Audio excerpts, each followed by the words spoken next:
You're listening to the best of the bravest. Interviews with the FDNY's elite.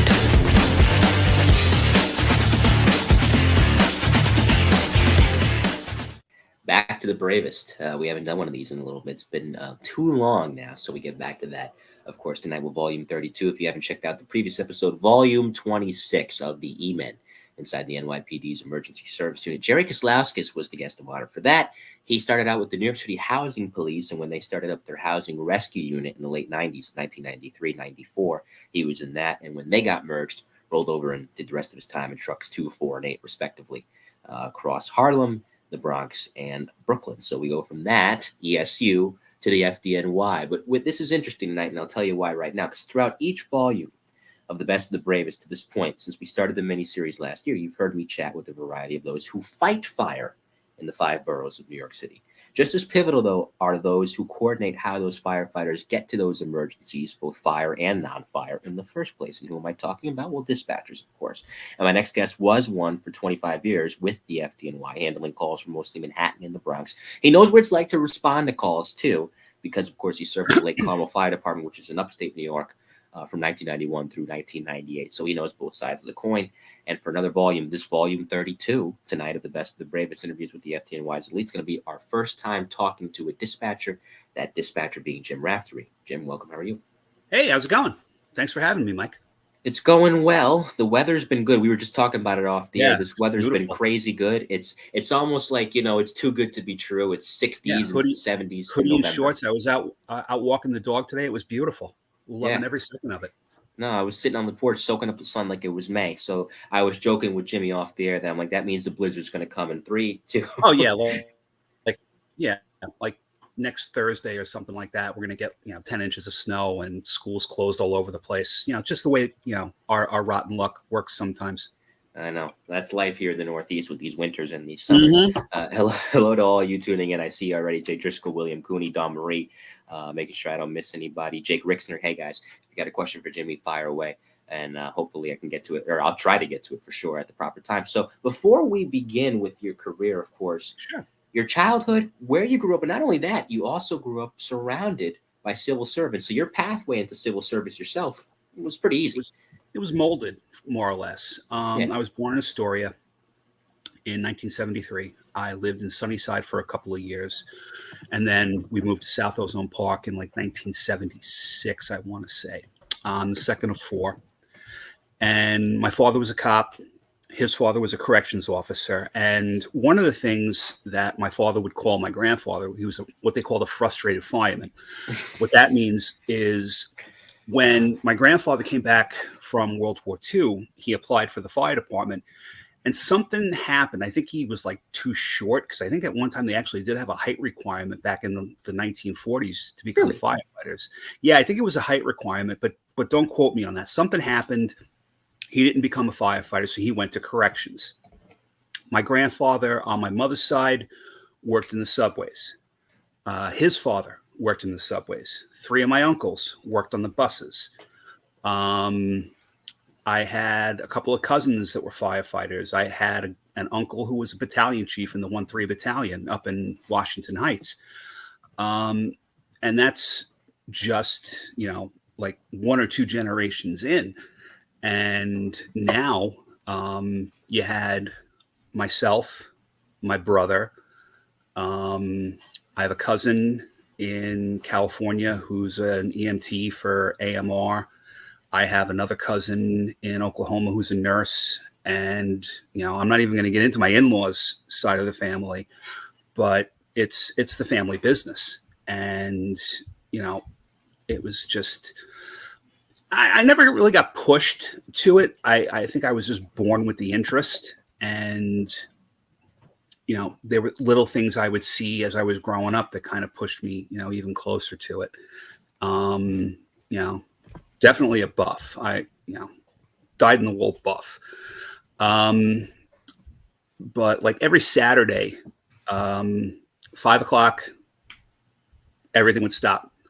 Got to watch Emergency on Channel 11, and the exploits of Johnny and Roy. For all you Emergency fans out there, so watch that, and then we get back to get back to everything else that's going on.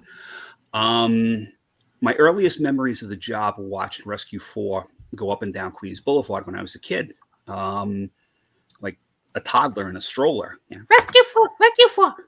So, and then I lived right around the corner from Engine 308. And this is back, like I said, I started hanging around the firehouse probably 80, 81. And this was before the 5-1 Battalion moved in there. They were still up at 294 and 143 on Jamaica Avenue. I hung out there, sat in the house watch. I'd listen to the radio. I'd listen, I'd see the tickets come in on the old style teleprinters, which were all push button at the time, as opposed to the touch screens that they have now. And, I'd be sitting there and I'd be listening to the radio traffic and, recognizing voices or hearing different voices.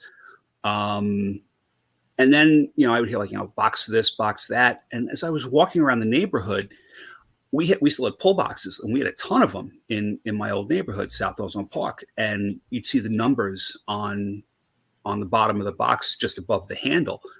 And, like 5260, 5133, or you'd go up further and you'd actually hit a couple of ERS boxes, 6057, which is Liberty Avenue and 117th, not too far from where I grew up. Mm-hmm. So there was always that interest.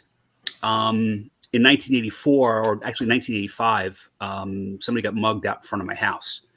And my brother John and I came back from a Boy Scout hike with my dad, and that was it. As my father was like, that's it, time to go.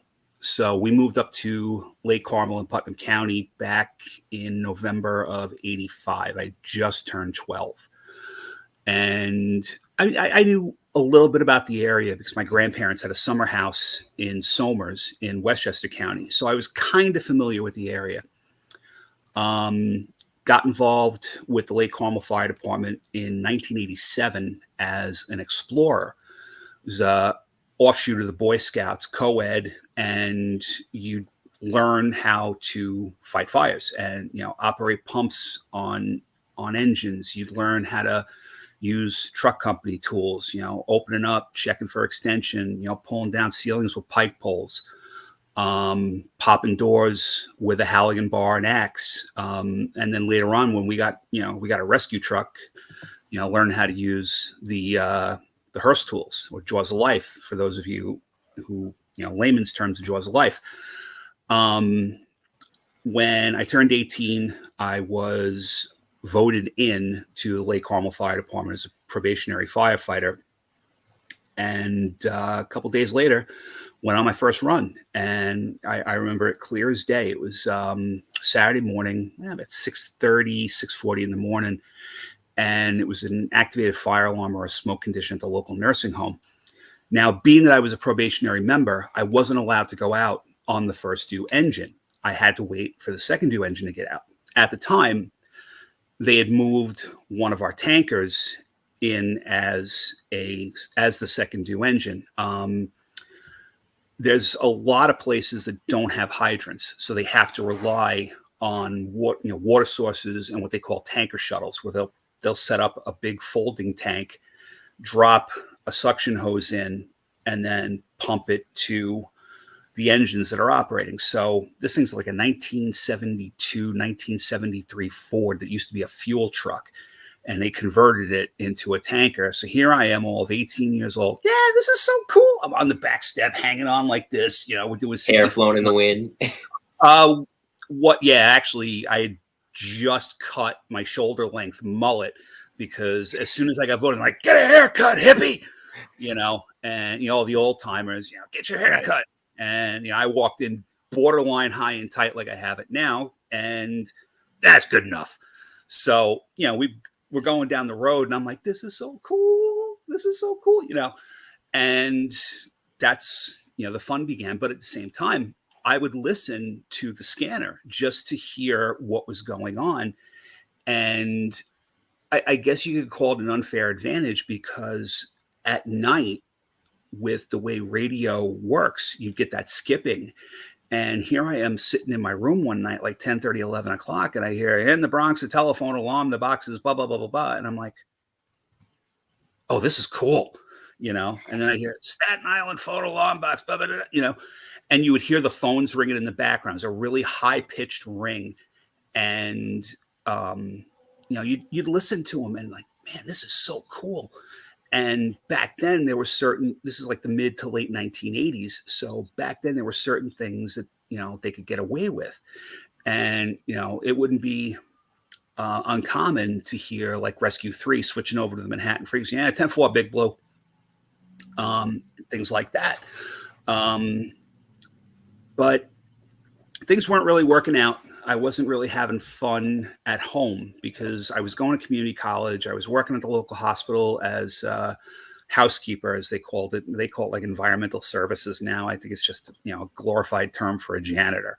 So, I'm sweeping, mopping, cleaning up different body fluids all over this hospital, and just wasn't really working out. So I decided to enlist, and I went down to Battery Park, January 15th of 1992, walked into the Coast Guard recruiter's office and said, get me the hell out of New York.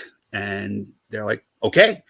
So 4 weeks later, I shipped out to basic training. I did 4 years.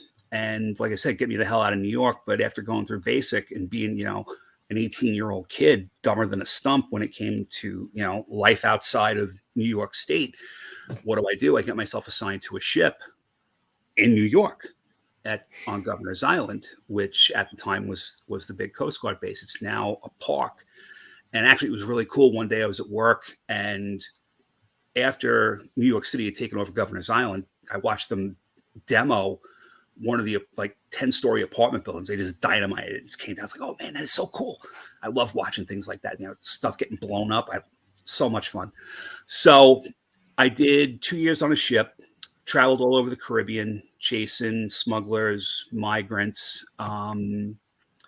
Then I did 2 years down the shore, down in Jersey, at lifeboat stations. And that was, what people would call like real Coast Guard stuff, going out, doing boat rescues and working with the helicopters, doing, hoist rescues and stuff like that. And the duty was kind of like a firehouse, believe it or not. You'd come in on a Monday morning at like 8:00, and you'd be on duty straight through till Wednesday. And then you were off Wednesday and Thursday. And then you came in on Friday, and you did Friday, Saturday, Sunday. And then you got off on Monday morning. So it was like 48 on, 48 off, 72 on, 48 off, and so on and so forth. So it was like every other weekend or every third weekend you would have duty. And that was fun. There was part of it that was fun. And then there was other parts that were just like, this sucks. One of the first things they teach you to do is radio watch. And you're sitting there monitoring, radio frequencies like channel 16, which still is the international hailing and distress frequency. So, you'd hear some guy call Mayday, and you'd answer, vessel hailing Mayday, blah, blah, blah, blah. And then you'd get the information. And if it was something where it was, an immediate danger to life or health, the coasties would go out and take care of it.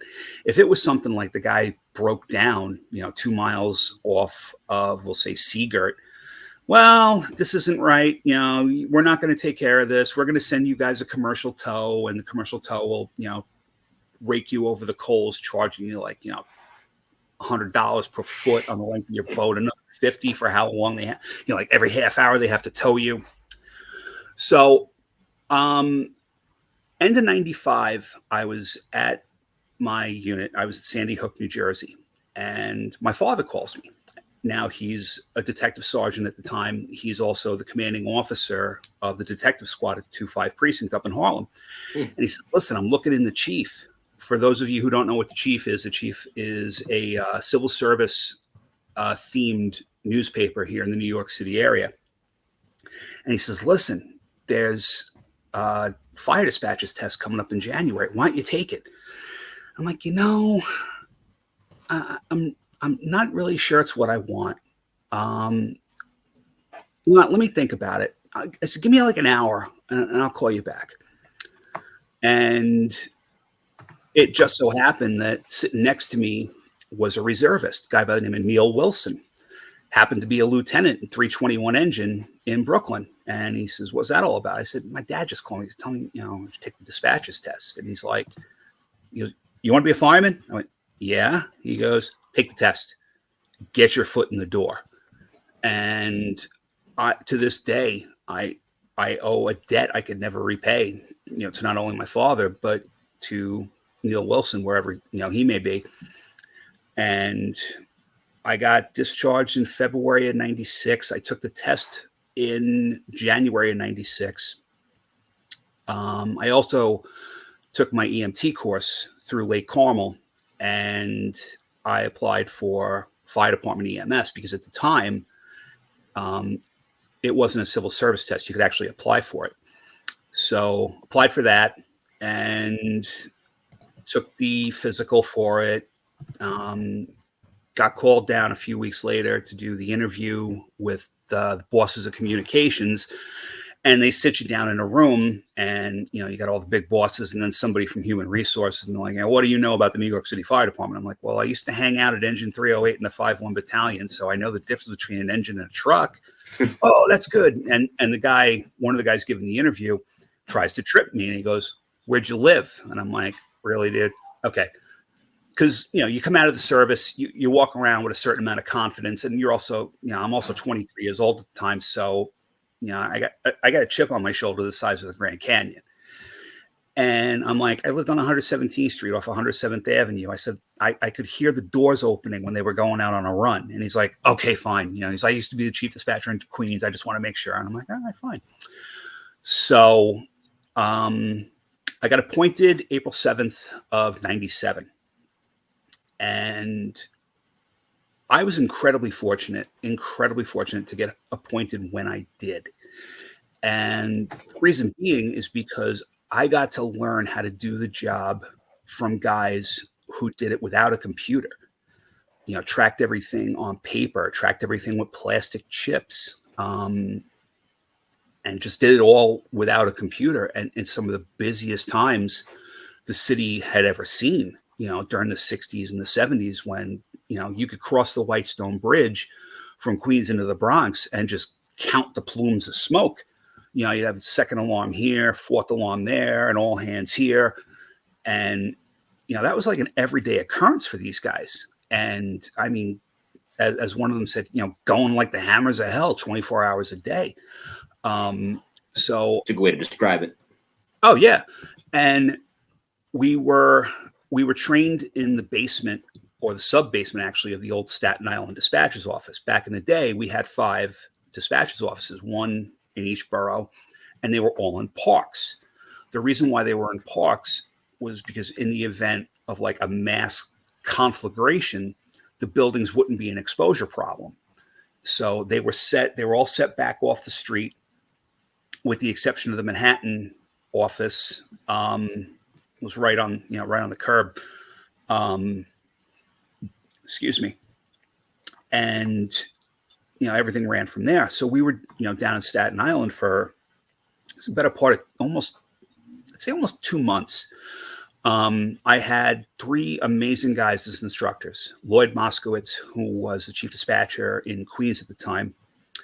Harry Doyle, who was a well-known Brooklyn and Queens dispatcher. And actually, I remembered him just hearing his voice. And when he first came in the room, like, okay, I know that guy from listening to the scanners. And then the man, the myth, the legend, 120 himself, Mr. Warren Fuchs. Of course. I got to learn, like I said, I got to learn from some of the best guys in the job just in training. And then I went to Brooklyn and I learned even more, about how it was done. Because the common misconception is it's just a guy on a radio sitting next to a telephone and doing everything. And I walked onto a platform for the first time and I was like, oh boy, like, what did I just walk into? And, you also, like I said, the chip on the shoulder, you walk in, oh, I'm a buff. I know this, I know that. And I didn't know squat. So it was definitely an adjustment and a learning experience. This is volume 32 of the best, the bravest interviews with the FDNY. So lead, and our guest tonight is recently retired FDNY dispatcher Jim Raftery. And the interesting thing about it is that it's really a battle station. Any dispatch center, for the police department, for the fire department, it's a battle station because it all starts there. It's communication effectively to the boots on the ground, if you will. It's controlled chaos, especially when you got a lot going on. The calls will be coming in, and the alarm receipt dispatchers are handling the calls, putting them into the system. The decision dispatcher, who's the person who actually sends the units out, is yelling over to the person on the radio, hey, you got this, you got this. And then if you've got a fire company that needs something, they need the cops for something, or they need the parks department because the tree's down, the voice alarm dispatcher is making those notifications. So it's a massive team effort. And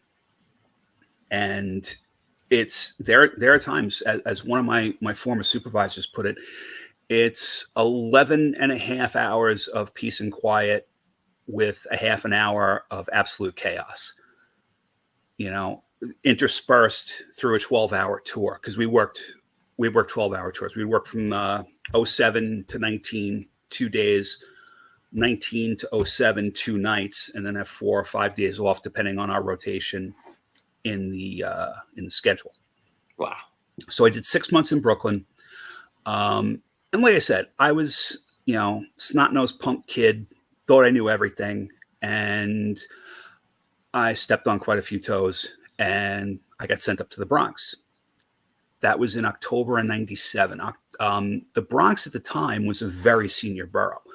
It wasn't uncommon to walk in the door and see a guy with 20 years on the job being the junior guy in the building.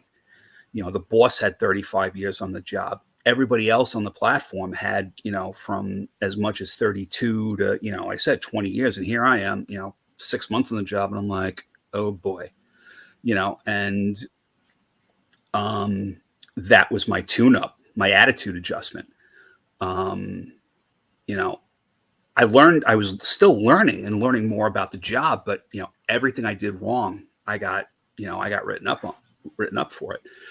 So that went for about another 6 months. And I ended up in Manhattan in March of 98.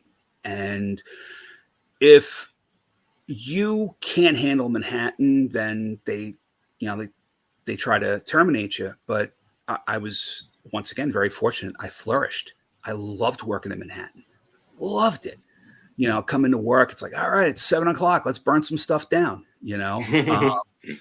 And once again, I got to learn the job from, guys like Herb Iser, who was, he was a senior guy in Manhattan at the time. And, he'd be talking about directions and box numbers and stuff. And I'm just sitting there like enthralled.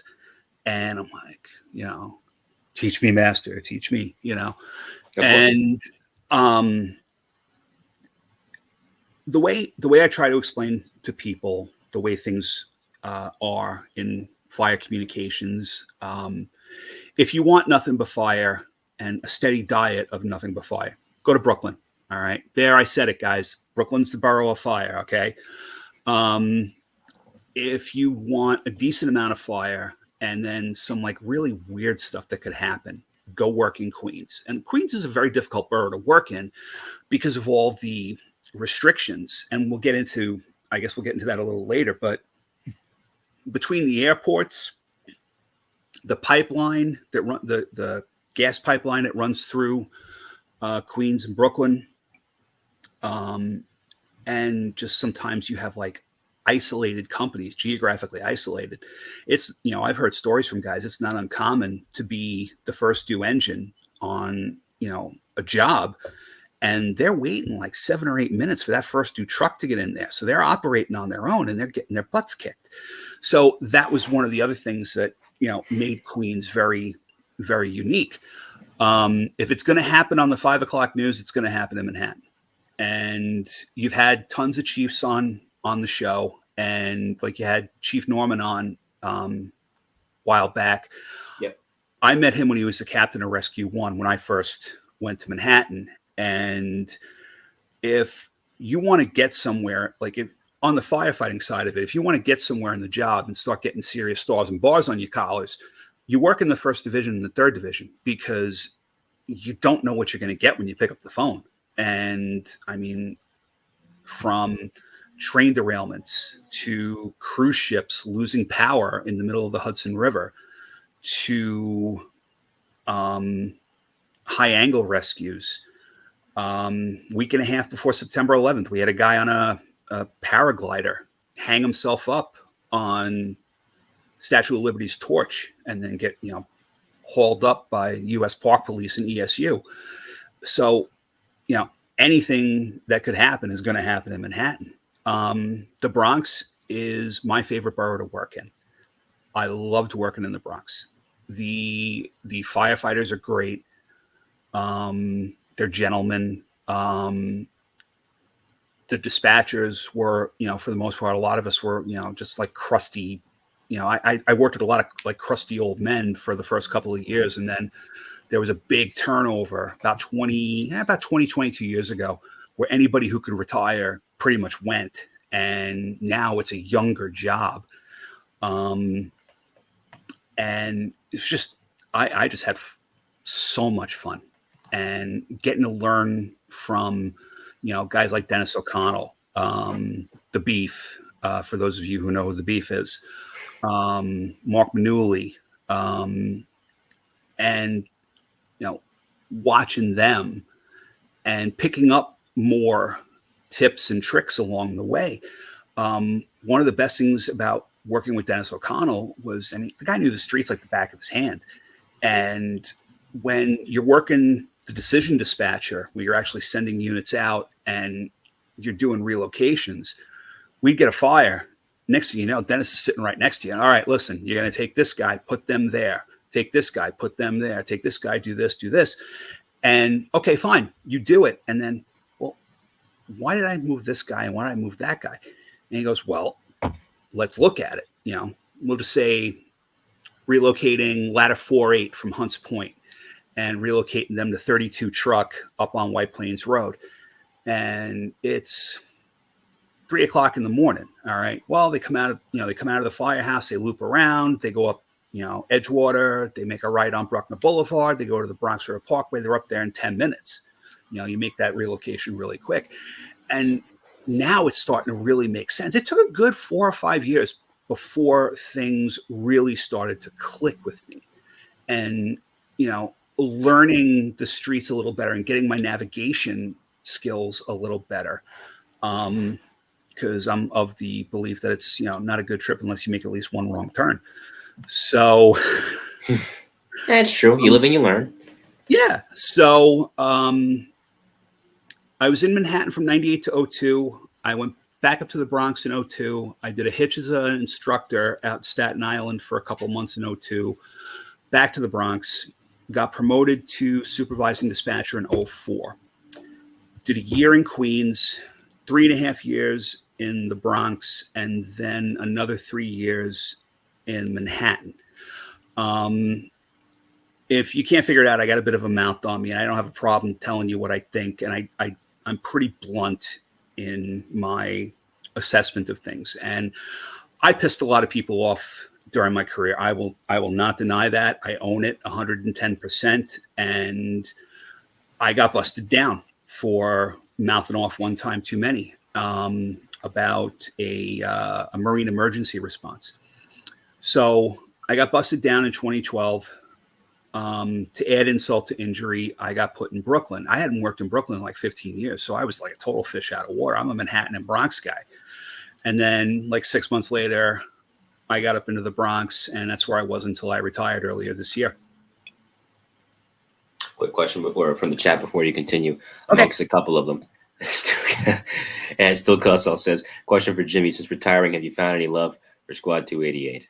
I will neither confirm nor deny.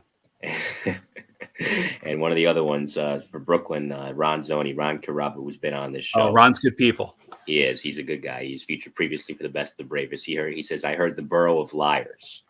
So, I don't know, but I was liars. also a fish out of water working in Brooklyn because Ron worked at 107 Truck. That was probably the only truck company I knew in Brooklyn other than 175 because of where I grew up. You know, you'd see them come in, or I'd be driving around with my parents going through East New York. And, you know, I come into Brooklyn, I'm like, I don't know anything. You know, I knew 236 engine, I knew 225 and 107 and 332 and 175 because my brother John went to school around the corner from 332's quarters. And that was it. So it was a big learning curve because you had so many companies. It is a lot to really learn the companies, learn the geography, learn the streets, you know. And like I said, I was incredibly lucky to work with these older guys that were like, okay, kid, this is what you do. You know, come in on your day off, drive around, look at landmarks. You know, see where this firehouse is. Look for a landmark that you can associate with that firehouse, and that's how I learned. That's how I learned. If I could backtrack for a second, though, you know, to 1998 when you got to Manhattan, you'd only been on the job about a year. I don't know if you were on for this. Yeah, about a year. In July of '98, when Mike Penner was on, I talked about it with him, and I think I brought it up with Chief Norman as well. Crane collapse in Midtown. 3 weeks after the formation of SOC, July of 1998. That was the number 4 Times Square, I think it was? Yes. I wasn't working for it. I wasn't working for it, but I was working for a few other, you know, big things. If you're familiar with, like, the ones that always stick in my head for some reason, and maybe it's just because of the genetics with my grandfather, it's the subway jobs. Those always stick in my head. Usually the subway jobs, and a lot of them are, you know, people getting pushed in front of a subway train, or people taking their lives jumping in front of a subway train. There's a law in New York called Kendra's Law, and it's named after Kendra Webdale. She was murdered as 23rd Street on the N train by a guy who wasn't, you know, an emotionally disturbed person who wasn't taking his meds. I was working for that one. There was another one, guy murdered his girlfriend at Columbia University and then goes up to 181st Street on the 1 train, takes a swan dive in front of a number 1 train. I was working for that one. There was another one, it's about a year or two ago, and this one broke my heart. It was like a 12, 13-year-old girl. She was at, I think, Simpson Street on the number 2 train, and she dropped, I think it was her iPad on the tracks. She jumped down to get it, and the momentum of the jump, she went too far and went headfirst into the 3rd rail. And that, like I said, that's one that sticks in my mind because, you know, hell of a way to go. And then the fact that she was like 12, 13 years old. I mean, I got a 9-year-old daughter, so that, you know, that hits really close to home, and it broke my heart. Oh, naturally, yeah. So, yeah, we did the when I worked in Manhattan for that 4 Times Square crane collapse. It was basically, by the time I got back to work, it was what we called a watch line, and it was, you know, an engine company or a truck company, just sitting there keeping an eye on things while either buildings was in there doing inspections, or the contractors were in there either repairing the crane or dismantling the crane. One of the first 1060s, which is radio code for a major emergency that I had working in Manhattan, was a one of those outside elevators that go up the side of the building. Yeah, it's like a scaffolding setup with an elevator. You see them at construction sites a lot. Right. And one of them was peeling away from the building. Yeah. And Terry Hatton, who was the captain of Rescue 1 at the time, God rest his soul, turns the corner, Rescue 1 in Manhattan, transmitted 1060. I got, you know, this thing leaning away from the side of the building. I'm like, holy crap, here we go. It's my first 1060. I think I had like 2 or 3 years on the job. Right. And I'm like, holy crap, you know, stuff just got real. So there's, you know, and there's also, like, you know, fires that happened in Manhattan that I remember to this day. The Central Synagogue on Lexington Avenue back in 99. Okay. That was like a 5th alarm and then some. And, you know, chiefs kept asking for 100-foot tower ladders, and we didn't have 100-foot tower ladders at the time. this is actually kind of funny. Somebody, I think it was from, it's a volley from Freeport, called Manhattan and said, "We got a 100-foot tower ladder. You want us to come?" I'm like, "No, click." But it was worth the shot. yeah. So you can't fault them for trying. Right. But there were a lot of memorable fires, a lot of memorable emergencies that I had working in Manhattan. September 11th, obviously, and that. I can't put it into words, but if you want me to get into it, only if you want to. You don't have to if you don't want. Yeah. No, I don't mind talking about it. I came into work and I was sitting at the back alarm receipt dispatcher position. I was late, so I kind of got stuck back there. And about 8:30 or so, two ladies who were working on the radio, one was working Manhattan radio, the other was working citywide radio, Gloria Blunt and Sheila Randall. And they went out to get breakfast for everybody because sometimes we cooked, sometimes we didn't. I'd say it's like a good 60-40 split. 60% we cooked, 40% we did takeout. So they go out, and I'm joking with Tyrone Connell, who's now a chief dispatcher in Brooklyn. He had just come out of Proby school for radio training. And I'm like, go sit over there, pay your dues. You just got on the job, being a little bit of a jerk, but at the same time being a little bit funny. And Engine 6 was on an EMS run over by police headquarters. The Church and Lisbonard gas leak, where you see the first plane go into the South Tower, I took that phone call for the gas leak. North. And next thing you know, Engine 6 calls the verbal over the air, Engine 6 to Manhattan, transmit a second alarm. We just had a plane hit the Trade Center. And I'm sitting there, I'm drinking ice water out of a spaghetti sauce jar. And I'm like, no way. Somebody's messing with us. And then you hear the voice alarm, which is an intercom between us and the firehouses, from Engine 10 and Ladder 10 right across the street. Ding, ding, ding. And then 8087 comes in. That's the alarm box for number 2 World Trade. That starts coming in over the ERS. And then all hell broke loose. And I must have taken somewhere in the neighborhood of like 700-800 calls in the course of, what was it, like an hour and 45 minutes between the first plane hitting and the second tower coming down, something to that effect. 42. Yeah. And after like 5 minutes, I stopped putting stuff in the computer because we were going to crash the computer. I would just yell over, "Hey, listen, you got somebody, trapped on this floor. You got somebody trapped on this floor." And, you fall back on your training because nothing prepares you for something like that. Nothing at all prepares you for a September 11th type incident. So you fall back on the training, which is, all right, we're going to play this like a high-rise job. And if the person calling was above the fire floor, in this case, above the impact site, sit tight. Somebody's coming for you. Sit tight. Somebody's coming for you. If they were below the impact site or below the fire floor, get to the stairs and get out. And that was pretty much all I did for an hour and 40 some odd minutes was, stay calm. Somebody's coming for you.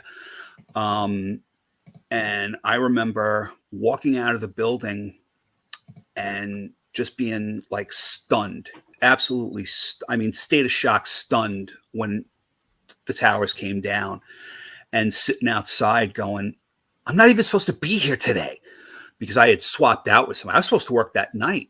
And one of my former coworkers was planning or helping her daughter plan their wedding or plan her wedding. And, 45 minutes into it, she shows up in the office and I'm like, "Hey, fancy meeting you here." So, I remember driving home. I was living in Throgs Neck in the Bronx at the time, and driving home and just seeing, tremendous plume of smoke being pushed out to Brooklyn over the financial district. and not seeing anybody on the road. I mean, this was like, it was Wednesday morning at 7:30. There wasn't a soul on the street. And I mean, it felt like a Sunday morning at the same time because there's nobody on the street. It was like driving through a ghost town. And then came up over the Madison Avenue Bridge into the Bronx to get on the Bruckner Expressway. And it was a madhouse because everybody was being, blocked off from getting into Manhattan. So I went home, and that's when the nightmares started. I dealt with nightmares for years, days after, months after, years after. And I know you want to touch on that later. But I lost 11 friends that day, all guys from Rescue 1. And in the years since, I've lost 5 friends and my brother to September 11th cancers. And, it's not going to get any better. It really, I think they're like maybe 20 or 30 away from surpassing the 343 that we lost that morning. Which is insane to me. Yeah. My brother was I think my brother was like 296 or 297 out of the 300 plus that have passed in the past like 10 years. And it's as you said, it's just a mind-boggling figure because, down there, I don't think people had an idea as to what they were breathing in. Some did, some didn't. But also, I didn't, and this is a different show for a different day. They didn't have the necessary equipment. Those masks weren't going to cut it. No, to be able to keep them insulated from all those toxic chemicals. And then, like 2 or 3 days into it, is when the feds said that the air was safe to breathe, and which was a gross miscalculation, but that's that's another story for another time, right? So I don't know where to go from here. Wherever you want to. Well, I think you were mentioning, because I mean, after a day like that, it's tough because that, John Miller said this to me last year when he was on, because he was listening to the radio that day. He was sitting next to Peter Jennings on ABC News, but he was saying, I heard the voices of men I knew from the fire department, from NYPD, ESU, that I'd never heard, that I would never hear again. And it's the same thing. You never hear these gentlemen coming over the radio again, and it's tough to have to deal with that. We'll get into the mental health later, but I think you mentioned, was it 2004 becoming a supervising dispatcher? Yes, I got promoted. Okay, so we'll return to that. I got promoted in July of 2004. I did a year in Queens, which was a home run. I was living in Howard Beach at the time with my ex-wife, and 15 minutes from home. So, roll out of bed at 6 o'clock and just off you go, right up Woodhaven Boulevard, and then boom, you're at work. It was funny because when I was a kid, we would drive past that building on Woodhaven Boulevard, and it says on the front of the building, fire alarm telegraph. And I would look at my father and go, is there anybody in that building? I don't know. They're not using telegraph anymore. And sure enough, 20 some odd years later, here I am working in the building. And unfortunately, my dad was gone, so I couldn't go, hey, Dad, guess where I work today? But like I said, Queens was definitely a learning experience at needing to think on your feet, think fast, because of how fast things can, go sideways, how fast things can just get, completely messed up in an instant. And then you have the restrictions on the companies. You've got a lot of companies that are geographically isolated, and you can't move them, relocate them to cover other empty firehouses. So it's a difficult, you're trying to find a balance, and it can be very difficult. So I did a year there, and then I went back up to the Bronx and loved it. Was loving life in the Bronx. And probably out of all the boroughs I worked in, I loved the Bronx the best. It was always at least, 2 or 3 fires over the course of, your 4-day week. It was just fun. There were great people to work with, great mix of old timers and some of the younger people.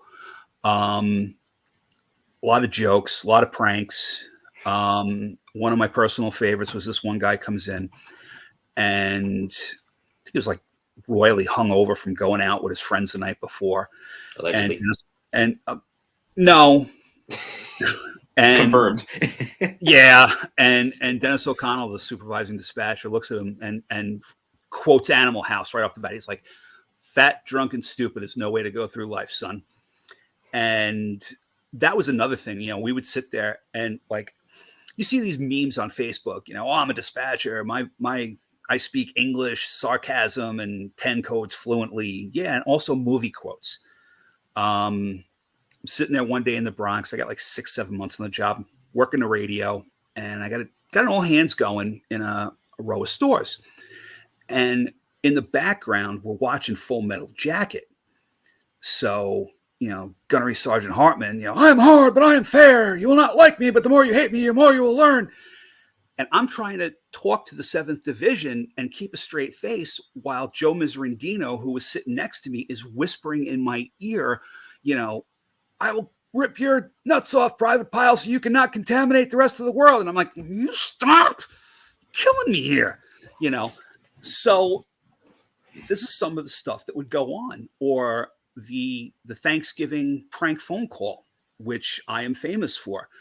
Mark Manuli, God rest his soul, was amazing at doing prank phone calls. He would call up, change his voice, and this, that, the other. And I think his name was like Calhoun something or other. And he's like, "I got a strong back. I got the rubber coat. Can I come be a firefighter?" And I'm like, "No, sir, you got to do this, you know." And I'm trying to be as polite as I can to the guy because I don't know any better. You know, I'm 24 years old, and, you know, I'm still a dumb kid. And finally got to the point. I said, "Sir, with all due respect, will you shut up?" And I got my balls broken mercilessly for that for quite a few months. So it's to you, Mark. It reminds me of back in the day when the late great Bernard McGurk, he just passed away, the longtime producer of Imus in the Morning, would call up Joe Benigno or Sid Rosenberg as Jamal from Jamaica, or you know, Antoine from the Bronx and WFAN. Oh yeah. The only thing that black in hockey is the puck, and they be smacking that around, you know, something like that. Right. So, you know, you would get things like that, or he would call up and say he had a gorilla in his basement. His son brought it home. I mean, because we worked right next to the Bronx Zoo. Right. And, you know, he'd be like, "Yeah, I had my son brought it home from the zoo when it was a little baby, and now it's, you know, tearing up the place." Or, you know, he'd move like this with the phone to make it sound like he was getting attacked by a seagull that had flown into his apartment. And just messing with people left, right, and center. And as a matter of fact, one of my most memorable fires that I worked up in the Bronx was a 4th alarm on Adams Street off of Van Nest Avenue, which is maybe about a 5-block walk from the old Bronx dispatcher's office. Mark runs out on the front porch to prank one of my coworkers, and the phones start ringing. So I'm picking the phone up because I was a alarm receipt dispatcher that night, and, you know, 2 private houses going, and I'm like, "Where the hell's Mark? Crap!" So I take one more phone call, look over at Dennis O'Connell, and I'm like, he goes, "I don't know what that means." I said, "Load it up. It's going to be a job." For those of you who don't know what loaded up means, all right. In the New York City Fire Department, we have a specific response policy for structural fires. It's a minimum of 3 engines, 1 ladder, and a battalion chief, if available. There's other things, for those of you who listen to the radios when we do fallback, where the responses do get adjusted. But normally it's 3 engines, 2 trucks, and a battalion chief. You get another call. Okay. A couple more calls, and it's like, yeah, this is going to be something. All right, yo, load that up. That's going to be something. And you would know after like the 2nd or 3rd phone call, and just listening to what the callers are telling you, the buzzwords. You know, I hear windows breaking. I see flames. They're bailing out on the fire escapes, things like that. So you would add the 4th engine. You would add the rescue company. You would add the squad company. A couple of years back, they also added the fast truck, or for those of you outside of New York City, the RIT team. And that actually, they did it for about a year or two, and then they stopped it because there were a lot of times where the fast company was beating in the second due truck when they loaded up a box. Yeah, and it led to a lot of bruised feelings. So that ended. And then, they pull up, it's blown out the windows, transmit to 1075. And like I said, Mark is nowhere to be found. So I'm like, shit. All right, sorry. I take the radio, and it was like 2 or 3 vacants going. It was a row of vacant houses. And one of the guys in the office was coming from Queens on overtime, and he showed his video, and it was cooking. And I'm like, damn, that was a really good job. There's another time we had a third alarm right around the corner from the office. I took one look out the window like this and couldn't see a thing. And I'm like, couldn't even smell it. So, and that was like 2 or 3 frames going as well. That whole neighborhood around 180th Street in the Bronx, where the old office is, it's now the dispatcher training unit. That old neighborhood's a tinderbox. There's a whole bunch of like frame construction buildings, one on top of each other. And, you start getting phone calls at like 3 o'clock in the morning for like Lebanon Street and DeVoe Avenue. Perk your ears up, because it's probably going to be a job. And you know what? And that's the beauty of it, is that you never know what each day is going to bring. Mm-hmm. And also it helps to know, like I was in my outline, I mentioned having a mental map of the city. Right. Because even if it's around the corner, still knowing the companies you have to send there, knowing, okay, if it turns into a second alarm, who do I call? It's not as easy as engine, truck, squad, or rescue. You have an assignment card, and the assignment card is like a lineup in a baseball game. Who responds in order of distance? With the new FireCAD system, which was brought in last July, I think, it could track up to 20 alarms worth of companies. So you're looking at 80 engine companies and probably 60, 70 truck companies for each box. But when it came to things like relocations, it used to be you would wait for the preliminary report from the battalion chief before you started doing relocations. Or that was the way I had learned how to do it in the Bronx. It's different now. It's like, as soon as you transmit to 1075, you're filling empty firehouses. And you would look at, what I would do is I would look at the assignment card, and I would go down to the 3rd or 4th alarm assignment, and I would listen to what I was hearing from the incident commander. We got 2 line stretch, 1 in operation, primary searches in progress, trucks are opening up, and fire's doubtful. All right, start making my moves. Right. And then it's a lot of, sometimes it's a lot of reactive stuff. You're just waiting for the next thing to happen, and it happens, and then you act, and you go, you move on, and you get the job done.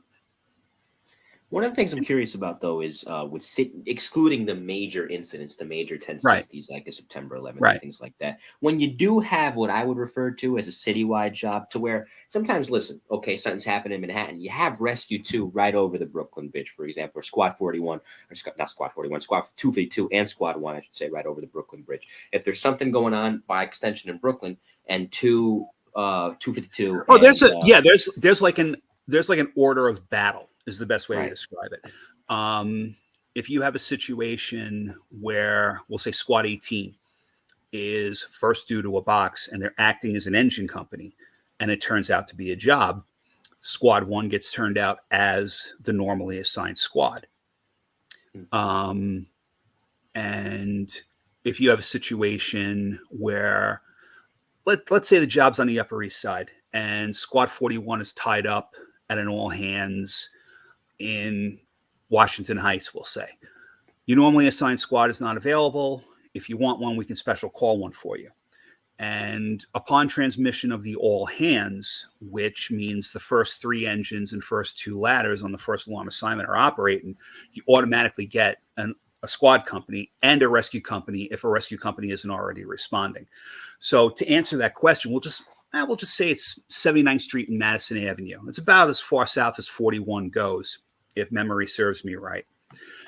you get a job there. We'll say Rescue 1's tied up on a confined space job down by South Ferry, okay? And Squad 18's working the same confined space job.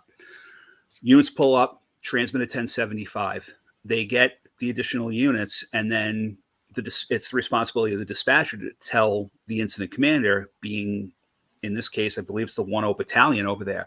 Battalion 10, be advised, you normally assign rescue, you normally assign squad are not available. If you want one, we'll special call one for you. And that's up to the battalion chief because, they make the big bucks. But once the all hands gets transmitted, boom, you're getting Rescue 4 coming in from Queens or Rescue 3 from the Bronx, depending on where the box is. And then you would get either Squad 41 or 288 coming in, depending on where the box is.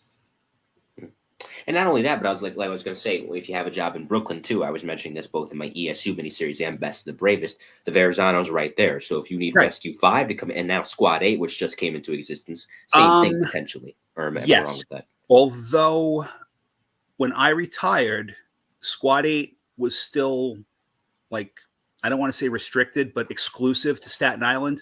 I don't believe Squad 8 has any boxes in the 8th Division in Brooklyn, but that may have changed. So anything you get something down, way down in Brighton Beach or Coney Island, or, what would normally be a Rescue 5 box. All right, Rescue 5 is not available. You're getting Rescue 2 and you're getting Squad 1. So that's about the best I can explain for that. But like I said, as far as I know, I believe Squad 8 cannot leave the borough of Staten Island. At least not yet. At least not yet. And we'll see what happens with that, Better thank God that Bob Gallione. There's always some kind of politics involved with it. There's always politics involved. Oh, of course. I was going to say, better thank God that Bob Gallione's not in charge of dispatch, because I remember him telling me, he's like, we got Rescue 5 still in our boxes here. We got Squad 252 there. If Bob Gallione was still in charge, or if Bob Gallione was in charge of communications, Rescue 2 would be first due to every box in the city. Yep. All right. I met Bob a couple months ago for the first time. He used to work with my father-in-law, and actually there was a line he used. He was in a documentary about 20 years ago. When it comes to being a firefighter, all still you need riding? is heart. What's that? Still riding? Yes. Yes. All you need is heart and couillons, yes, and we'll teach you the rest. Well, being a dispatcher is the same thing. All you need is heart and brains, and we'll teach you the rest. Right. Of course, volume 32, The Best of Bravest with Jim Raftery. There's some questions in chat and some pictures I want to show. Okay. And like I said, I promised you guys I would get to the questions at the proper time. Brian Keller had one, and I know, here it is. Mike, he says, can you ask Jimmy what the busiest 1060 was? Whether it was a building collapse or a train derailment in the Bronx, please and thank you. Thanks, Brian, for the question. September 11th. Well, that covers that. Was the ultimate 1060. It was a second alarm. It was a verbal second alarm from Engine 6. Chief Pfeiffer in Battalion 1 transmitted the third alarm and then transmitted the 1060 on top of it. And back then, when a 1060 got transmitted, you transmitted the next higher alarm. So if you had, we'll just say, a building collapse on Queens Boulevard and Yellowstone, and Engine 305 pulls up, transmits the 1060, boom, you get a second alarm worth of companies, and then all the special units that, excuse me, on top of it. So I would say September 11th was the ultimate 1060. Thanks for the question. Yeah, no problem. Thank you, Brian, for submitting it. Brian, of course, did 17 years himself as a volunteer in Pennsylvania. So definitely a man with an inside knowledge of the fire service.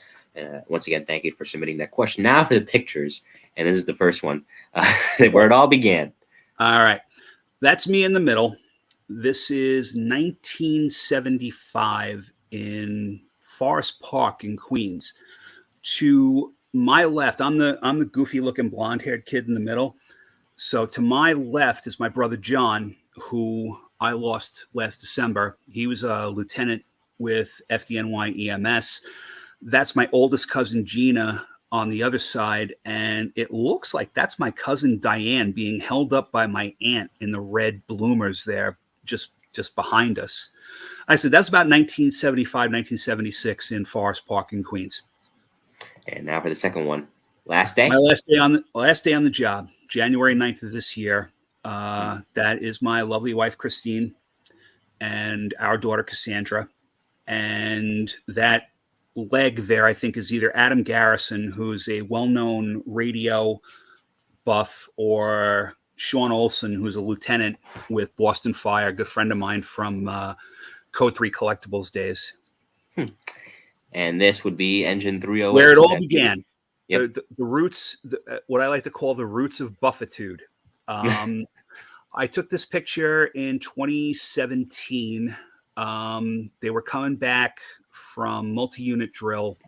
This is on 107th Avenue, east of Lefferts Boulevard, where the firehouse is. And they're facing west on 107th Avenue. This is their newest rig, a 2015 KME. And for those of you who have heard on the radio, engine so-and-so, you've got the high-rise nozzle. If you look to the top of the rig, you're going to see a curved pipe right next to those hard suction lines. That's the high-rise nozzle. The whole idea behind that is if you have a fire on the 10th floor, they bring that high-rise nozzle up to the 9th floor, put it out the window, into the window on the 10th floor, and proceed to knock down some fire. And of course, here you in your element, I should say. Here's you. Yeah, this was my last day. That was either just before or just after I signed off for the last time. And okay. This was the first class of 1997. Of this class, there's only 3 people left in the job. Glenn Lowe, who is a dispatcher in Staten Island, Oriel Serrano, who is a supervisor in Staten Island, and Ann O'Brien, who is now deputy director. I'm the guy grabbing his elbow with the black plaid shirt all the way on the right. Behind me in the white shirt is Bill Hartman. He was my original dispatch number was 408. His dispatch number was 409. I believe he's still on the job, and he is a battalion chief. Last I heard, he was covering in the Marine Battalion. If you look a little bit to the left of me, red hair and sunglasses, that's Kevin Keatley. He became a firefighter. He worked in 157 truck and worked in Rescue 2 for a lot of years. Right next to him is Warren Fuchs, the man who taught me almost everything I know about playing with the fire trucks, as I would call it. Yeah. Just behind him is Brian Kuntz. He just retired a couple of weeks ago as deputy director. Up front, dark tie, that's John Lightsey. And next to John is Benny Vavona. He was a supervisor in Brooklyn. He just retired like 2 weeks ago. Right. Next to me in that amazingly wonderful looking sweater he's got on. Most 90s sweater ever.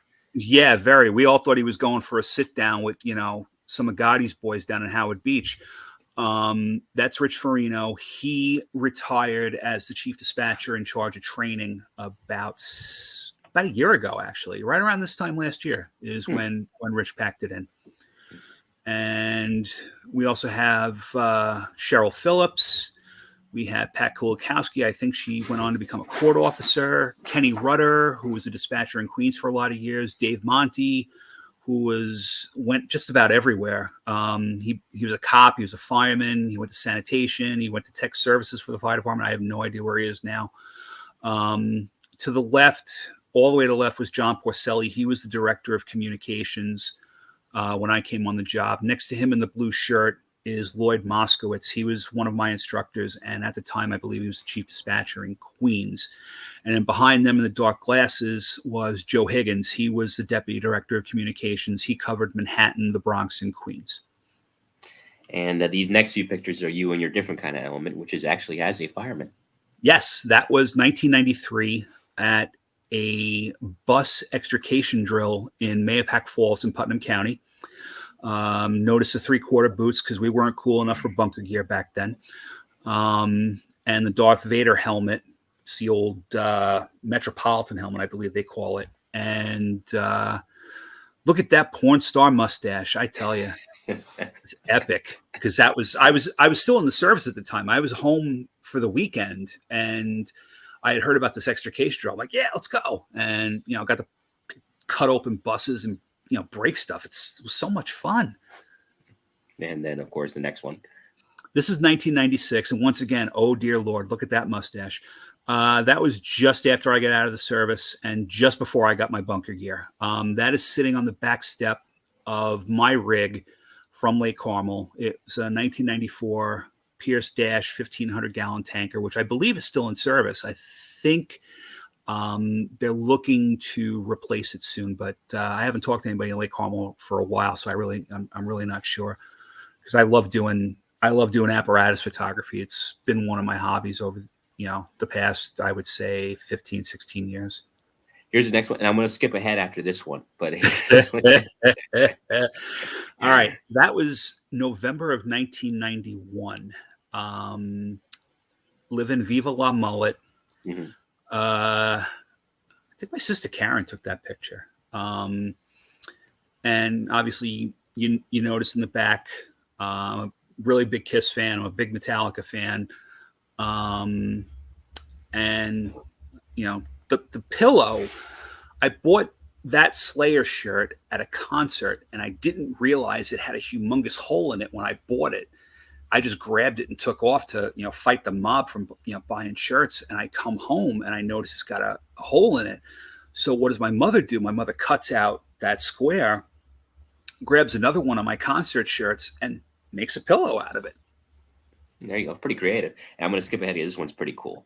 All right. That's me in the middle on the hose fuel line, fueling up a Coast Guard MH-65 Dolphin helicopter somewhere in the Caribbean. We would have helicopters come in. I was on that ship during a time called Operation Able Manor. And we were basically chasing migrants from Haiti all over the Windward Pass in between Cuba and Haiti, and picking them up, repatriating them, or handing them off to another Coast Guard cutter, and they would repatriate them.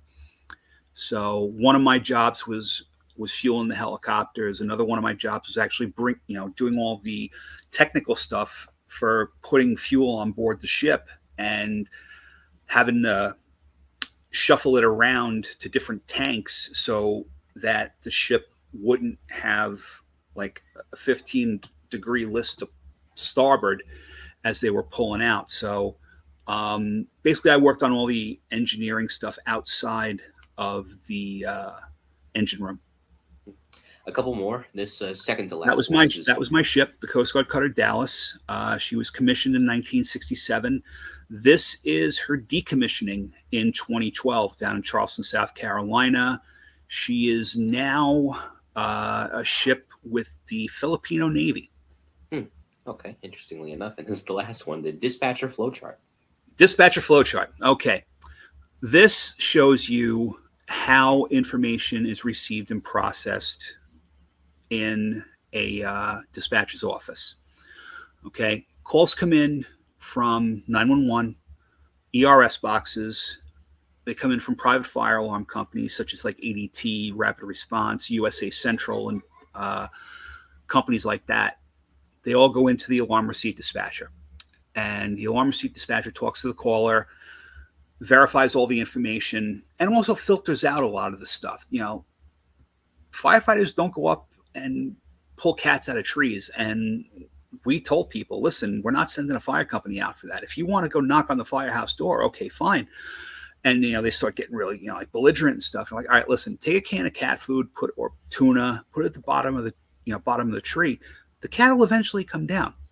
So it goes from the alarm receipt dispatchers there, ARD, to the decision dispatcher. The decision dispatcher looks at the alarm, makes sure the right amount of units are going, the right type of units are going, and they send it out. And from there, it goes to the firehouses. Tone alert goes off in the firehouse, ticket prints up on the computer. Now, in the event that doesn't happen, it goes to the voice alarm. And the voice alarm is an intercom system between us and the firehouses. You can pick one specific firehouse, a group of firehouses, or just hit a button and you get the whole borough, and you would make the announcement. I'll give you an example, like, attention engine 4-3, ladder 5-9, respond, phone alarm box 4723, 20 Richmond Plaza, Sedgwick Avenue on 176th Street for a CO detector activation, apartment 14 Eddy. 43 and 59 acknowledge. 4359 10-4. That's a telephone alarm. It's a 5-7 signal. The box is 4723, 20 Richmond Plaza, Sedgwick and 176 for a CO detector. Your timeout is 2015. After, I think it's 90 seconds, it goes to the radio for announcement. So telephone alarm, the box is 3538, reporting the address 183 West 238th Street off of Bailey Avenue, report to be a fire on the second floor. It's telephone alarm, the box is 3538, 183 West 238th Street. So off of Bailey Avenue, report to be a fire on the second floor. Units going into box 3538, there is SIDS information available upon request. SIDS information is critical information dispatch system. We have a database in the computer that tells us if there's things that firefighters have to look out for when it comes to fighting a fire in that particular building. You know, you'll have a height of the building, the dimensions of the building, if it's what they call an H-type building, or if it's an old law tenement type of building, or even if it's just, you know, a 2-story frame construction building, you know, 20 wide by 40 deep, your typical New York City private house. And there'll be information on that building, you know, things like, you know, pit bulls in the backyard, heavy clutter condition in the basement, vacant building, holes throughout, exterior operations only. So if there's something on that building the firefighters need to know, they'll ask, you know, engine, we'll just use that particular box. It's 81 engine 46 truck first due. You know, engine 81, hey, could you give us the SIDS information for that building? 10-4, stand by. You'd pull it up and you'd read out the SIDS to the units responding. And sometimes you would have a situation. We had a situation in Manhattan one night. It was like a 6-story vacant. It was going up on like 139th Street and like 8th Avenue. Units pull up, transmit to 1075, and there's scaffolding in front of the building. So they can't see the fluorescent paint square with the X on it that shows a vacant building. And they can't see the address either. So one of the addresses the callers gave was such and such an address on 8th Avenue. So the dispatcher says to the battalion, hey, listen, I got SIDS on a building. I don't know if this is where you're operating, but I'm going to read out these SIDS. And write out the SIDS, you know, 6-story vacant, holes throughout, exterior operations only. All right, 10-4 Manhattan, we're pulling everybody out. Within like 2 minutes of them pulling out, you know, 20 guys out of the building, whole freaking building came down. Pancake collapse. Ended up going to a 3rd alarm. Wow. I don't even know how to follow that up. Wow. Man, that's incredible. Yep. So there's times when you just have that one little sliver of information that, you know, makes the difference between just another fire to a tragedy. So it's What's yeah, saying? absolutely. Game Absolutely. of inches, you know? Absolutely. Except it's not a ball game. It's lives on the line. Yeah. And this is a running joke for those of you that are new to the show that I have with Mr. Maliga in the chat, himself a veteran of the fire service, former correctional officer as well. And while with the, of course, Lake Carmel Fire Department, did you ever deliver a baby? No. Okay. However, my first ever EMS run with Lake Carmel Fire Department was a Saturday night. It was the same day as I did my first fire run. And it was for an OBGYN emergency. And I get in the back of the ambulance to help out. And the EMT gets in the back. And he starts pulling all this stuff out, you know, like the OB kit, you know, pads, this, that, the other. And I'm like, dude, what are you doing? He's like, Jimmy, I've been an EMT for like 13 years. I've never delivered a baby before. This might be my first one. I got to be ready. And I'm like, oh, okay, fine. So we get to the house and we're wheeling the patient out and I'm on the foot end of the stretcher. And as we lift her up to put her in the bus, I make eye contact with her. And it was a girl I went to high school with. And I'm like, how you doing? Hi, get me out of here. So we get her in the ambulance and we're taking her to the hospital. And luckily, for us, but unluckily for this EMT, she did not deliver in the bus, but she had a contraction as we were making the turn to go to the main road to the hospital. And I'm surprised I still have eardrums after that.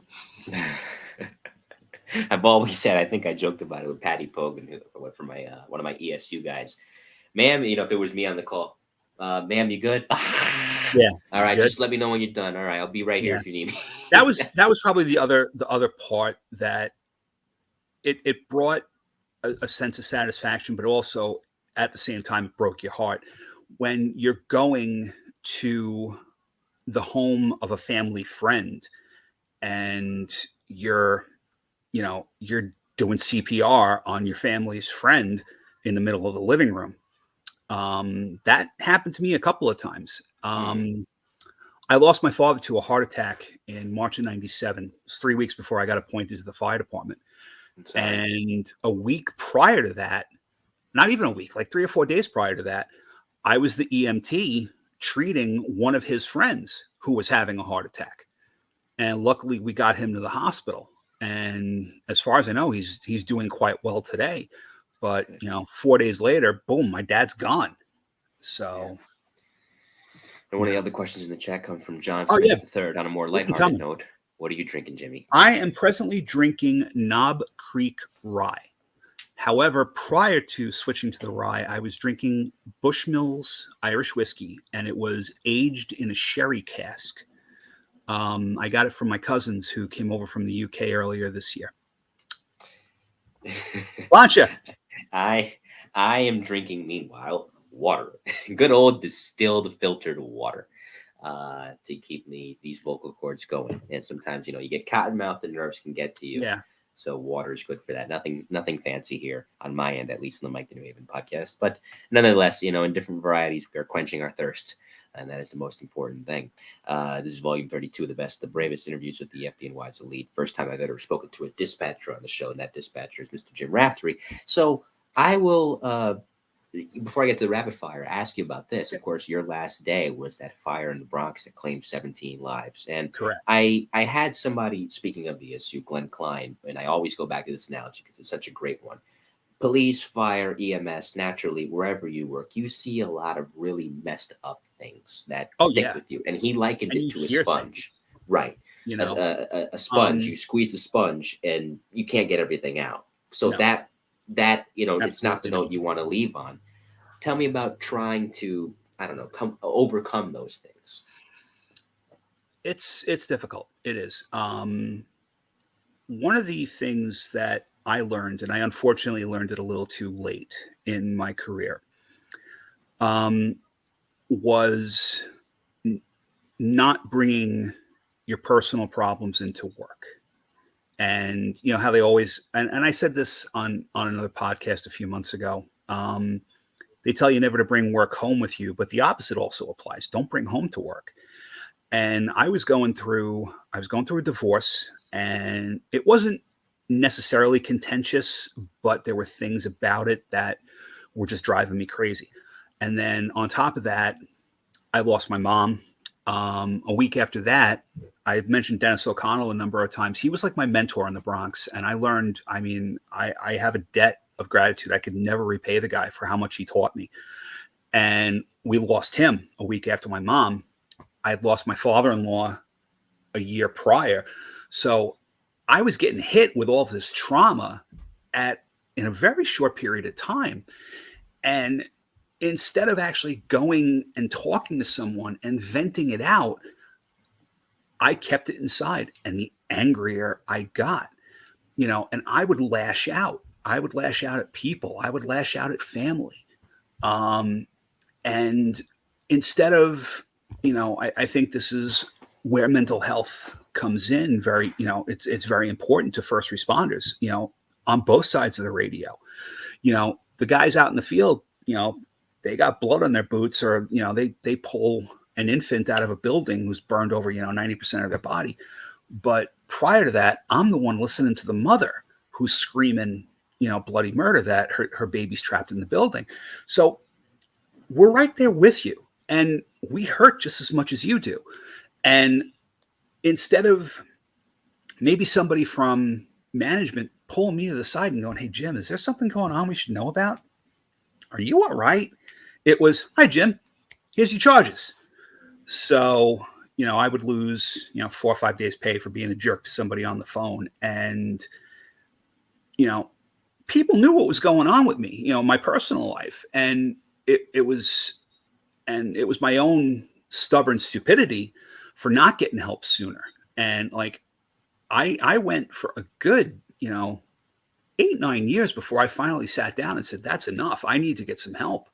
And I need to be medicated, for lack of a better term." And I hooked up with a therapist, and things have been fine for about 4 or 5 years now.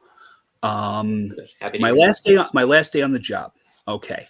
I walked in, and I had just gotten back on the dispatch floor. I was grabbing a drink or something like that.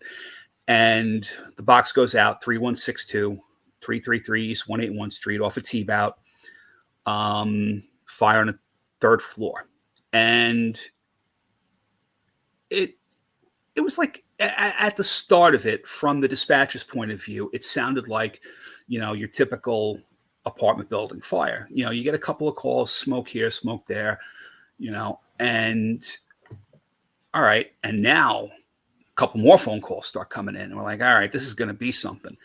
And before we could even tell anybody, "Hey, listen, this sounds like it's going to be something," 48 engine pulled up, dropped the 1077. And it's like, okay, game on. Let's do this. And you're going through the motions. You announce the 1077. You announce the SIDS information. You make your designations known to the incident commander, like, who's going in as your fast truck, who's your 1075 chief. You're getting rescue 3. You're getting squad 4-1. Your event support unit, which is a ladder company with a second rig carrying a high volume fan, gas powered fan. And, this one's your CFR engine, certified first responder engine. This one's your high rise engine with the high rise nozzle that we saw before on the picture of engine 308. And it's almost autopilot, because in my case, I've been doing it for so long. It's like, all right, no problem. We got a fire, and 42 engine, I think they were coming across 181st Street or on their way to the job. And they're like, 4-2 to the Bronx, let the chief know it's already out the windows in the back of the building, and it's pushing, it's cooking pretty good. I'm like, Battalion 19, you get that? Yeah, 10-4. And Jeff Fasinelli was the acting deputy chief in the 7th Division that day. He is a battalion chief in the 1-8 Battalion. Hell of a guy, by the way. And I'm relaying everything to him. But at the same time, I got people coming up to me, the alarm receipt dispatchers coming up to me, "Hey, Jimmy, I got smoke in this apartment. I got a person trapped in this apartment. I got this, that," and you're giving it to the incident commander. And, boom, 2nd alarm, boom, 3rd alarm. And now field comms, the field communications unit, for those of you who are somewhat familiar, the field communications unit is like a mobile command post, and it's staffed by a fire lieutenant or fire captain and 2 dispatchers. One dispatcher is the chauffeur, the other dispatcher's in the back working the radios. When they get to the scene, the dispatcher driving assists the officer with bringing up the command board where the incident commander is going to keep track of their units. And then any reports that come in from that scene are going to be relayed to the borough dispatcher by the field communications unit. And that's pretty much what happened. And then you start getting the reports of the 1045s, the fire-related injuries. And it was just 1045, 1045, 1045, 1045, 1045. Transmit the 3rd alarm, 1045, 1045, 1045. Transmit the 4th alarm and have all the engine companies coming in on the 4th alarm come in with their medical equipment. 1045, 1045. Bronx engine 62 responding with your medical equipment. 10-4, engine 90, 10-4. Engine so-and-so, 10-4, Jeb. Special calls, another vent support unit. And on top of that, there are other things going on, like like a car accident here or an activated fire alarm there. So I'm doing that at the same, I'm handling all these other incidents at the same time. And I don't think I was talking any different than I'm talking to you now, because you get to a point where you find your groove. And it gets to a point where I would tell the probies, it's like, listen, just relax, just a walk in the park. You're doing fine. Because the minute you start losing it, the guys out in the field start losing confidence in you, and the radio starts going to crap on the other side.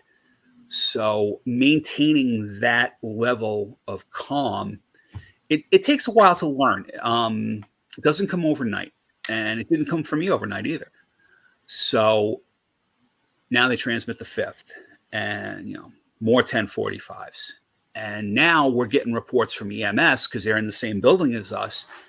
Hey, listen, we got like 13, 14 people dead here. And then finally, like probably about 3 o'clock or so, that the fire went under control. I think like 2:30. Like by 3 o'clock, we're like, yeah, we got 19 people dead.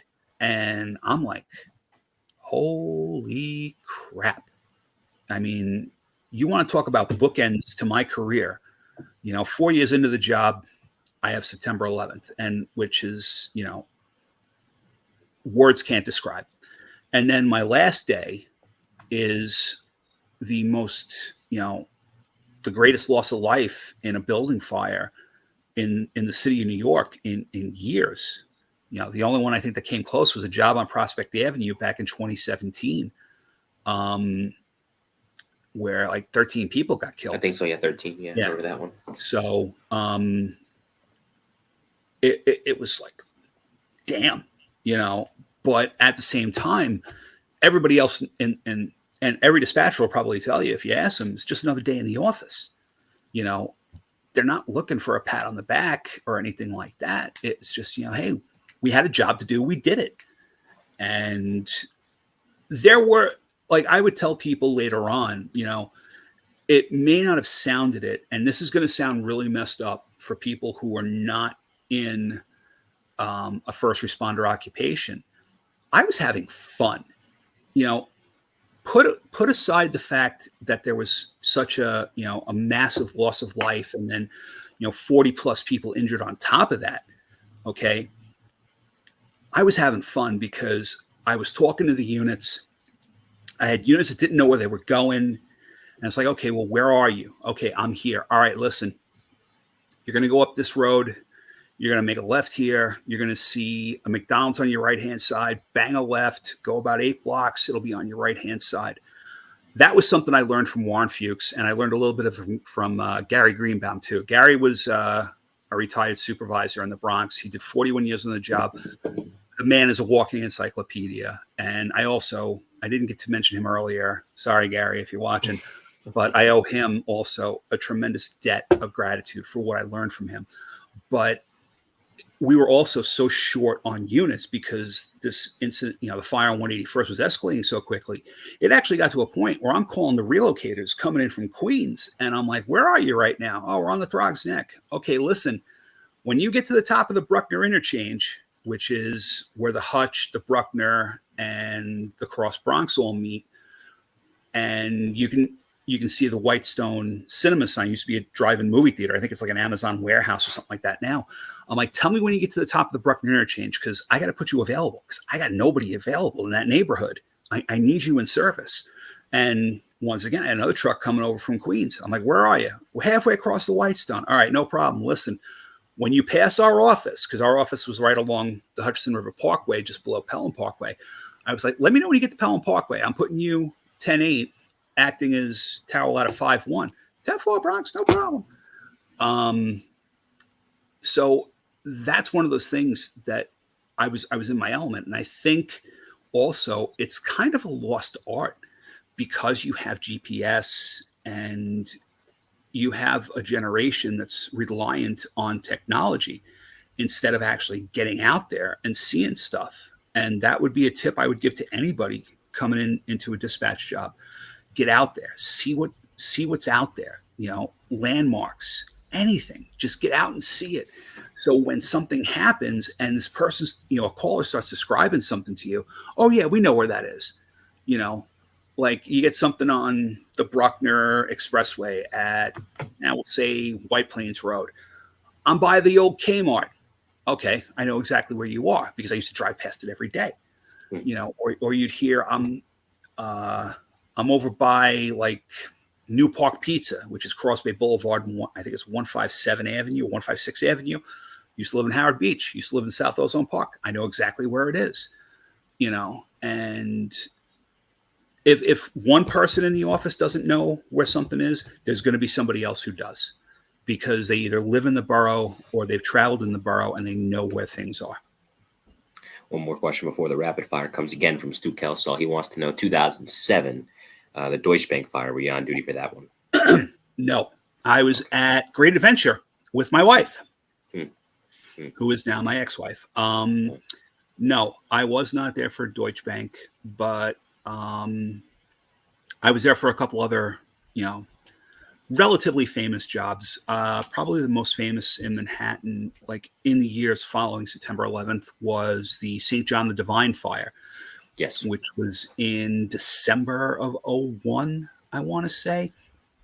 And I was on the decision dispatcher. And what happened was we got calls for like 110th Street and I want to say not Lenox, but like 110, like Central Park North and Central Park West.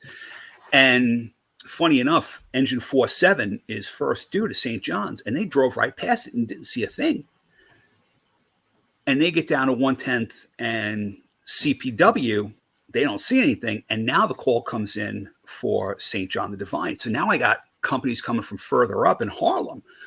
And they're all, it's 5:30 in the morning, but still, they're coming from a bit of a distance. And they made it an odor of smoke and everybody's available. So we were very fortunate in the sense that we had basically a second alarm assignment worth of companies coming into St. John the Divine at one time. And that ended up going to a fifth and then some. And there were quite a few companies, 30 Truck being one of them, that got a unit citation out of that fire because they set up a ladder pipe and knocked down a pretty good amount of fire, and then kept it from spreading into other parts of the church. So this is only a few months after. It's like 2 or 3 months after. It was like November or December of 2001, I want to say. Okay. So, and these companies a lot of them were obviously shorthanded because of the losses they had a few months prior. Yeah. So for them to be able to still band together. And they had just gotten a class of probationary firefighters in. Right. That's true. Like right after they got we lost like 5 or 6 guys from dispatch between like 1999 and like 2004. We lost like 6 or 7 guys, and at least one's a battalion chief. There's at least 2 that I know are captains, a couple of lieutenants, and actually another battalion chief. So 2 of them became battalion chiefs, and great for them. I couldn't be prouder of them, and some I still talk to, and some I still see on social media every now and then. So anybody else got any questions? Come on, I love doing this stuff. Not at the moment, at least, which I guess can bring us into the rapid fire, which is 5 hit run questions from me and 5 hit run answers from you. You can say pass if you want. Are you ready? Bring it. First, when you look back on your career, what are you proudest of? The work I did on September 11th, the work I did on my last day of the job, and being able to pass on what I had learned from the previous generations to the next generation of dispatching. Second, most uplifting call you ever handled on dispatch or responded to as a first responder yourself? Most uplifting.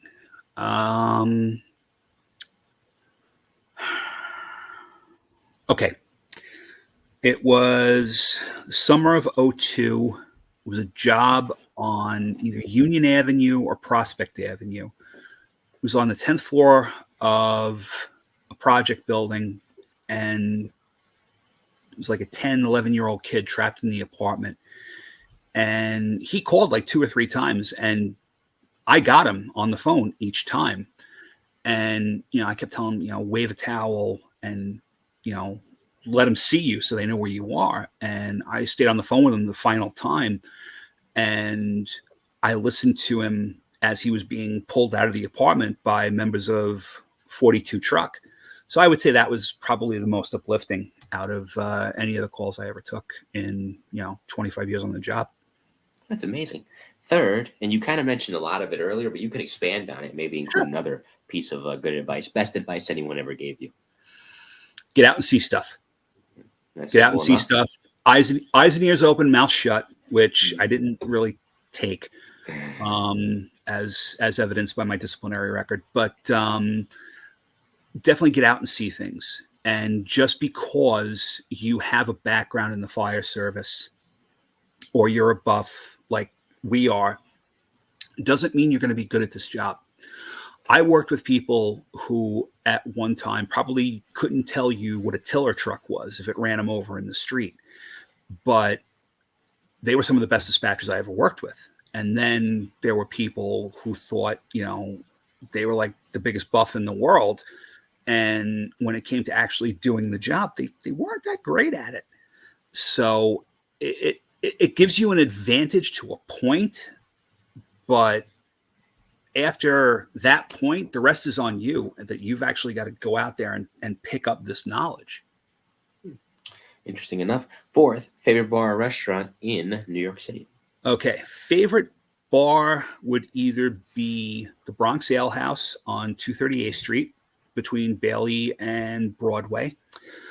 My favorite restaurant would probably be Prima Pasta. And I know there's a couple of them in the city, but the one that I'm talking about is down on Cross Bay Boulevard and like 163rd, 164th Avenue as you're going down Cross Bay heading towards Rockaway. And then aside from those places, there was the Wee Pub in Ozone Park. And when I was living in the city, my favorite bar was my own apartment. So I didn't have to drive. That's a good answer. There you go. And fifth and finally, knowing what you know now, if you can go back in time and give advice to a younger version of yourself, what will you tell a younger Jim Raftery? I would tell my younger self, number one, don't smoke. That is, like I said earlier, my grandfather, what they called a frustrated fireman. I was the same thing because I flunked the physical. I had the brains, but I didn't have the brawn. It was a line from a Kevin Costner, Ashton Kutcher movie called The Guardian. It was about United States Coast Guard rescue swimmers. And Kevin Costner's character says, save the ones you can. And what that meant is I've always wanted to help people. And there were certain situations in my life where I tried to help somebody and they weren't getting the help or they weren't understanding what I was trying to do. I'm kind of trying to tiptoe around this because it's kind of a sensitive subject, but that's fine. Save the ones you can. Do what you can, but there's going to be a time where no matter what you do, it's not going to be enough to help somebody. Right. As you said earlier, it's on you about learning the job. Same thing applies to life. If you want the help, you'll take the help. You got to reach out. Exactly. You got to reach out and get it. That's a good point. So this has been amazing. Any more questions from the audience? Actually, no, I think there is one more from Jay Driscoll. He says, did Jimmy know it was time to go after his last day, or did he feel like he wanted to go back to work the next day? All right, this is a tough one because I didn't want to go, but at the same time, I really wanted to go. I live in Orange County, New York, so I'm like a 90-something mile drive from the dispatcher's office in the Bronx. And oftentimes we were so short-staffed from, I would say, like 2019, from what I'm hearing still today, they're still short-staffed. So when we would work 12-hour tours, 9 times out of 10, we were coming in early or staying late and catching overtime in between. So it wasn't uncommon for me to get up at 9:30, 10 o'clock on, we'll say, a Monday night, drive down to the Bronx, work from 1 o'clock in the morning till 7 o'clock at night, go downstairs, catch a quick nap, get up at 11, come back in at 1 o'clock in the morning, do another 18 hours, come home. So that's another hour and a half, hour and 45 minutes, depending on the traffic. And God forbid it's a Friday night, forget it, going on the New York State Thruway. Then coming in at 1 o'clock in the afternoon and working straight through till 7 o'clock the following morning, going downstairs, sleeping for 3 or 4 hours, doing it again. Like there were weeks that I would do 3 and 4 straight 18-hour tours and then do another 18 of just overtime on one of my days off. So it got to a point where I was tired and the commute was killing me. Also, what else kind of pushed me out the door? Like I said, I stepped on a lot of toes over the years and I gotten busted down from being a supervisor. About around the middle of December is when I found out I wasn't getting promoted to supervising dispatcher. So I got passed over and that was the last straw. That was it. I was like, you know what? I'm done. I got the military time. So what I had done was I had paid into the pension system to count my military time. So because the dispatchers and EMS have a 25-year retirement. So when I went to the retirement bureau and said, hey, listen, I want to go, they're like, okay, you have, we'll say 27 years worth of service with your military time. So I put my papers in and I was like, that's it. I'm done. It broke my heart to leave because I do, to a point, miss the job. To a point. I miss the fires. I miss the firefighters. I miss quite a few people I work with. But when it comes to some of the other things that went on behind the scenes, I don't miss it for a minute. I'd rather be home with my family and walking my dog Harry than being, down the city. But the people that I miss, they know I miss them. That's a good way to end. It's a quieter life. Like I said, this has been very, very good. It's, like I said, my first time talking to a dispatcher, and it did not disappoint. So before I say goodbye to the audience, any shout outs you want to give to anyone or anything? Well, I'm trying to think. My guys in the Bronx, Manhattan, Brooklyn, Queens, Staten Island. 150 loves you. Rock and roll. If anybody needs Allentown breakfast again, if I don't have anything else going on, John, I'll be there. You could have texted me on my phone, dude. What are you doing? Come on, you've only known me for like 13 years. Jesus Christ. Okay, that was a swear. So Lauren, if you're watching, tell Zachary I will put money in the swear jar the next time Uncle Jimmy comes over. And if anybody needs any custom Lego figures made for them, one of my hobbies, even before I retired, was making Lego figures out of movie characters. And one such is a lady named Diane Foster. She's an actor, producer, director, owns Wally Bird Productions out in California. I've made a couple of figures for her. She loves them. So if anybody, hit me up on Facebook, hit me up on Instagram, and give me a couple of weeks turnaround time. I'll hook you up. Sounds good. So, like I said, this was very good. Stick around. We'll say goodbye off the air. Can't speak today. It's been a long week, folks. My brains are fried. No, it's all good, man. It's all good. Coming up next on the Mike to New Haven podcast, we don't have a guest yet for Monday. Hopefully we have one. If we don't, well, then sorry in advance about that. But Tuesday we do. It's going to be Tales from the Boom Room, Profiles of the NYPD's Arson, Explosion, and Bomb Squad, Volume 32. And we're going to revisit the 4-train firebombing of 1994. Eddie Leary, a madman looking to extort the transit authority, put a firebomb between his legs and let loose on the morning commute at the peak of the morning rush hour on Fulton Street. So Bill Ryan, retired NYPD first grade detective on the Arson Explosion Squad, will rejoin me on the show for that one. We might have another guest tag along for that. I'm going to see if I could work that in, but you will definitely at least see me and Bill for that on Tuesday. So that'll be coming up. Tales from the Boom Room, like I said, Volume 32, revisiting that firebombing on the 4-train in 1994. In the meantime, this has been Volume 32 of The Best, the Bravest, interviews with the FDNY's elite. On behalf of retired FDNY dispatcher Jim Raftery, I am Mike Colón. Have a great weekend, everybody, and we will see you next time. Take care. Thanks, everybody. Have a great night.